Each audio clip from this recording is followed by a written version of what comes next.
The Force is an incredibly mysterious entity within Star Wars lore that is capable of bending the fabric of the universe, either to its will or to the will of its users, depending on the talent of the respective practitioners. For generations, the Jedi Order has called upon this immeasurable source of immensely dangerous power to feed their own capabilities both as combatants as well as philosophers and diplomats to maintain steady peace and order throughout the galaxy as warriors of justice and balance. Across the years, common Jedi practices have shown knights to use the Force in the form of telekinesis as a predictive element to foresee incoming danger or peril, as well as utilize it in a number of uniquely applicable ways to suit their immediate needs. Across Star Wars lore, many notable individuals continually pioneered new ways of using the Force to their advantage, with not only Jedi and Sith seeking new ways to use the Force as a tool for their respective agendas, but individual users with no affiliation one way or another have actually been instrumental in learning about the capabilities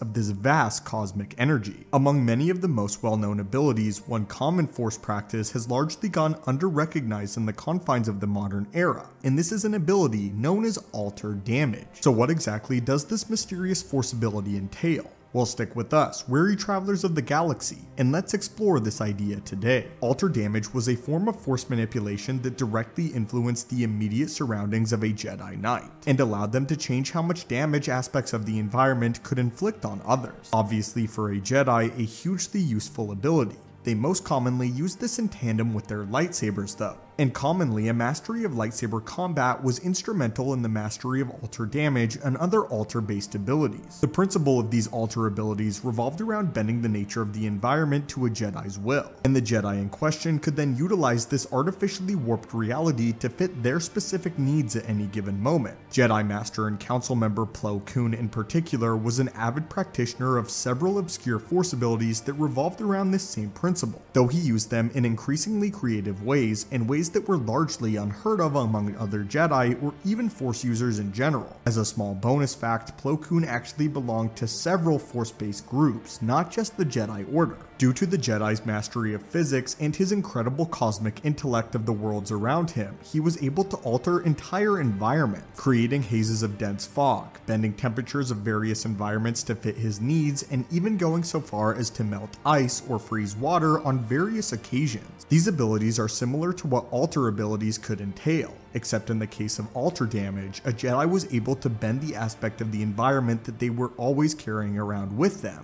their lightsabers. By bending the capabilities of their sabers with the Force, they could effectively allow themselves to use incapacitating blows in order to stun and nullify their enemies rather than lethal blows that would otherwise prove fatal to a Jedi's target, which allowed them to preserve the lives of living targets as well as mitigate damage done to non-living targets, such as droids or machines, if the Jedi wanted to later probe them for information. However, it should be noted that only on a few very rare occasions is a lightsaber ever not irrefutably a lethal weapon, with only a few substances across the known galaxy being able to resist the heat and intensity of a lightsaber blade, with Beskar and the scales of the Krayt Dragon being a few of the most notable, yet exceedingly rare exceptions within the Star Wars universe. Since the Jedi pride themselves on being warriors of peace and justice, an ability that allows them to nullify most of the damage that could be done by a lightsaber would be incredibly useful in combat, as it is never a Jedi's goal to kill, or at least it should not be their first resort, with Jedi counselors believing that when a Jedi pulled out their lightsaber in any given engagement, the engagement had failed. This caused many of the most gifted Jedis to be pioneers of this ability that some would go on to master. This was done by directly manipulating the level of energy put out by a lightsaber's blade, and temporarily stripping their lightsaber of its deadly capabilities for a few brief seconds, reducing it to a non-lethal weapon for the narrow window of time necessary for a Jedi to make the next immediate strike. Though this is not an ability that is often showcased within the primary canon material, it is an incredibly useful ability that could allow a Jedi to maintain peace and order by bringing in an opponent without the need to immediately kill them, as obviously 99.9% of the time a lightsaber blow is intended to be a lethal one. However, with this powerful and rare Force ability, there were exceptions, and were actual Jedi Masters that managed to master this ability. The fundamental science of the Force Force often revolves around manipulating an environment to a Jedi's specific needs, though the manner in which a Jedi went about this was up to the individual user and wielder of the Force. Many Jedi learned the most basic of Force abilities such as telekinetic capabilities and Force mind tricks, but some incredibly gifted practitioners, again such as Plo Koon, had a far deeper knowledge of the scientific nature of the universe and the environments of the specific planets on which the Jedi ventured to. This allowed them to bend the fabric of an environment on a microscopic scale, artificially triggering automatic forces that naturally occurred within their respective environments with synthetic catalysts. And the more a Jedi or a Sith could learn about the atomic structure of how nature works, the more closely they were able to use the Force to fit their own specific desires. Although it has not been seen alter damage used against an opponent and their lightsaber, it is conceivably possible and could become highly useful during combat. However, it's believed that the Force ability known as Terminus, or the Force ability to catch one's lightsaber, an opponent's lightsaber that is, was an easier ability to master than alter damage. It is, however, theoretically possible that a Jedi or a Sith could master alter damage and nullify the blows of their opponent's lightsaber, although again it's far more likely that they would fall back on the ability of Terminus, or the ability to use the Force to actually block the lightsaber blade from causing them damage.